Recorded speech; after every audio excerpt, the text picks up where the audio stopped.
পশ্চিমবঙ্গের হুগলি জেলার জাঙ্গিপাড়া ব্লকে অবস্থিত রাজবলহাট একসময় প্রাচীন বাংলার ভূসুট রাজ্যের সমৃদ্ধশালী রাজধানী ছিল।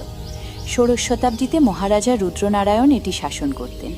এটি শুধু ধর্মীয় ও ঐতিহাসিক স্থানই নয়, বরং কবি হেমচন্দ্র বন্দ্যোপাধ্যায়ের স্মৃতিবিজড়িত এবং বিখ্যাত তাঁতশিল্পের কেন্দ্র। এখানকার প্রধান আকর্ষণ প্রায় ৫০০ বছরের প্রাচীন রাজবল্লভী দেবীর মন্দির। দেবী রাজবল্লভীর নামানুসারে এই জায়গার নাম রাজবলহাট। দেবীর মূর্তিটি সম্পূর্ণ শ্বেতবর্ণের। প্রায় ৬ ফুট উঁচু এই মূর্তির একটি পা বিরূপাক্ষ মহাদেবের মাথার উপর এবং অন্য পা মহাকাল ভৈরব বা শিবের বুকের উপর ন্যস্ত।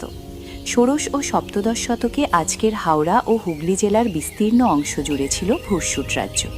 রাজবলহাট ছিল এই স্বাধীন রাজ্যের ব্যস্ততম রাজধানী। রাজবলহাটে বেশ কয়েকটি চমৎকার ১৮০০ শতাব্দীর টেরাকোটা মন্দির রয়েছে। এর মধ্যে উল্লেখযোগ্য হল